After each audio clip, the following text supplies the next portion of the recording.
सालों पहले गुमथा गांव में रहने वाला एक किसान काफी दुखी था। वो अपनी जीवन की छोटी छोटी परेशानियों को लेकर उदास रहता था और अपने दुख के बारे में लोगों को बताता फिरता था। एक दिन उसे किसी ने सलाह दी कि तुम गौतम बुद्ध के पास चले जाओ, वे तुम्हारी समस्याओं का कोई न कोई हल जरूर निकल देंगे। उस व्यक्ति की बात सुनते ही दूसरे दिन वो किसान सीधे महात्मा बुद्ध के पास पहुंच गया। गौतम बुद्ध के पास पहुंचकर उन्हें प्रणाम करते हुए उसने बताया कि मैं एक किसान हूं और मैं खेती करके जीवन यापन करता हूं। मैं यहाँ अपनी समस्याओं का समाधान लेने के लिए आया हूँ। दरअसल कई बार हमारी फसल अच्छी होती है तो कभी बिल्कुल भी नहीं होती। इससे मैं बहुत परेशान हो जाता हूँ। इतना कहने के बाद किसान ने आगे कहा कि मेरी पत्नी है और वो मुझसे बेहद प्रेम करती है, पर कभी कभी वो मुझे बहुत परेशान करती है। उससे मैं तंग आ गया हूँ और कभी कभी लगता है कि अगर वो मेरे जीवन में नहीं आती तो मैं कितने अच्छे से रहता। इस तरह वह अपनी सारी परेशानियां महात्मा बुद्ध को सुनाता रहा और वो उसकी बातें सुनते रहे। जब तक किसान बात कर रहा था तब तक गौतम बुद्ध एक शब्द भी नहीं बोले। वो बस ध्यान से किसान की ही बातें सुन रहे थे। परेशानी बताते हुए किसान बोलता है कि मेरा एक बच्चा भी है। वो है तो काफी अच्छा, पर कई बार मुझे परेशान करता है और मेरा कहना नहीं मानता। उसके ऐसे व्यवहार से मुझे लगता है कि वो मेरा बच्चा नहीं है। ऐसा कहते हुए किसान अपनी सारी परेशानी को बताता गया। इस तरह किसान ने अपने जीवन का सब कुछ जो उसे सताता था और दुखी करता था वो गौतम बुद्ध को बता दिया। अब किसान के पास उन्हें बताने के लिए कुछ भी नहीं बचा और उसका मन काफी हल्का हो गया। महात्मा बुद्ध से सब कुछ कहने के बाद वो उनसे अपनी परेशानियों के समाधान की उम्मीद लगाए बैठ था। काफी देर तक गौतम बुद्ध के जवाब का इंतजार करने के बाद बेसब्र होकर किसान ने ऊंची आवाज में महात्मा बुद्ध से पूछा, क्या आप मेरी समस्याओं को लेकर कुछ नहीं कहेंगे? तब गौतम बुद्ध बोले, मैं तुम्हारी किसी तरह से भी मदद नहीं कर सकता। किसान ने महात्मा बुद्ध से ऐसे जवाब की उम्मीद नहीं की थी। वो उनका जवाब सुनकर हैरान हो गया। उसे अपने कानों पर भरोसा नहीं हो रहा था। उसने भगवान बुद्ध से पूछा कि ये आप क्या बोल रहे हैं? क्या आप मेरी समस्याओं का समाधान नहीं कर सकते?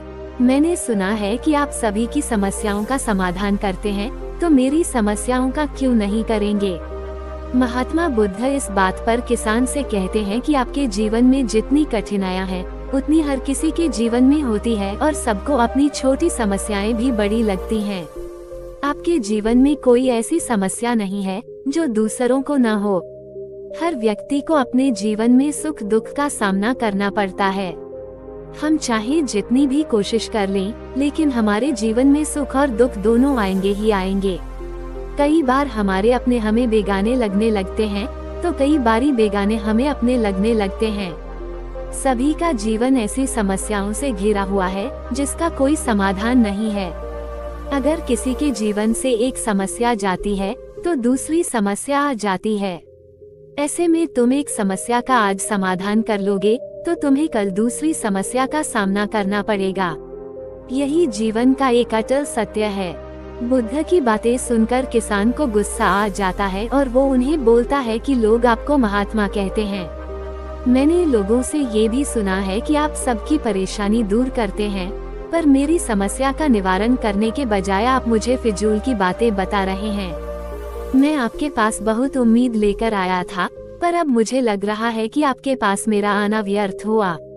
मैंने जो भी आपके बारे में सुना था वो सब झूठ है। महात्मा बुद्ध को इतना कहकर किसान वहां से जाने लगता है। तभी उससे भगवान बुद्ध कहते हैं कि तुमने जो समस्याएं बताई हैं उनका मैं समाधान नहीं कर सकता, पर मैं तुम्हारी दूसरी परेशानी का निवारण कर सकता हूँ। बुद्ध की बातें सुनकर किसान हैरान हो गया और बुद्ध से कहता है कि मैंने जो समस्या बताई उसके अलावा मुझे कोई और समस्या नहीं है, और है भी तो मुझे उसका ज्ञान क्यों नहीं है? बुद्ध उनसे कहते हैं कि आपकी समस्या यह है कि आप नहीं चाहते हैं कि आपके जीवन में किसी तरह की समस्या हो। खुद को किसी तरह की समस्या न हो, ये सोच रखना ही दूसरी समस्याओं का कारण बनता है। आपको ये स्वीकार कर लेना चाहिए कि हर व्यक्ति के जीवन में किसी न किसी तरह की समस्या होती है। ये सोचना छोड़ दो कि आप इस दुनिया के सबसे दुखी इंसान हो। आपको अपने आसपास के लोगों को देखना चाहिए, क्योंकि बाकी लोग भी किसी न किसी चीज से परेशान और दुखी हैं। जीवन में सुख और दुख आकर ही रहेंगे, उसे कोई नहीं बदल सकता। बस तुम्हें दोनों ही स्थिति में खुद को काबू में रखना होगा। इससे दुख का असर तुम पर ज्यादा नहीं होगा। ऐसे में तुम्हें ये सोचना छोड़ना होगा कि तुम्हारे जीवन में समस्या न हो, तभी तुम हर समस्या का आसानी से सामना कर पाओगे। बुद्ध की बातें सुनकर किसान उनके पैरों पर गिर गया और उनसे माफी मांगने लगा। वो समझ चुका था कि महात्मा बुद्ध उससे क्या कहना चाह रहे हैं। हमें अपनी छोटी छोटी परेशानियों के लिए किसी से शिकायत नहीं करनी चाहिए, बल्कि उन परेशानियों का खुद से सामना करना चाहिए। बात उस समय की है जब महात्मा गौतम बुद्ध एक आम के बगीचे में विश्राम कर रहे थे। तभी वहाँ खेलते हुए बच्चों की एक टोली आ गई। सभी बच्चे आम का बगीचा देखकर आम तोड़ने के लिए वहीं रुक गए। बच्चों ने आम तोड़ने के लिए आम के पेड़ पर पत्थर मारना शुरू किया। देखते ही देखते जमीन पर आमों का ढेर लग गया। इतने में एक बच्चे ने थोड़े ऊंचे आम को तोड़ने के लिए एक पत्थर ज्यादा तेज फेंका। वो पत्थर विश्राम कर रहे महात्मा जी को जाकर लगा और उनके माथे से खून आने लगा। सभी बच्चे ये देखकर बहुत डर गए।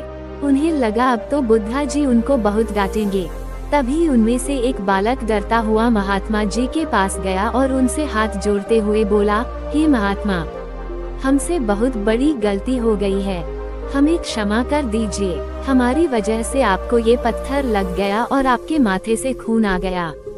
इस बात को सुनकर महात्मा बुद्धा ने बच्चों से कहा, मुझे इस बात का दुख नहीं है कि मुझे पत्थर लगा, पर दुख इस बात का है कि पेड़ को पत्थर मारने से पेड़ तुम्हें मीठे फल देता है, लेकिन मुझे पत्थर मारने से तुम्हें डर मिला। इस तरह अपनी बात पूरी करके महात्मा जी आगे चल दिए और बच्चे भी आम बटोरकर वापस अपने अपने घर चले गए। इस कहानी के माध्यम से महात्मा गौतम बुद्धा हमें बताना चाहते हैं कि कोई अगर हमारे साथ बुरा व्यवहार करता है, तब भी हमें उसके साथ अच्छा व्यवहार ही करना चाहिए।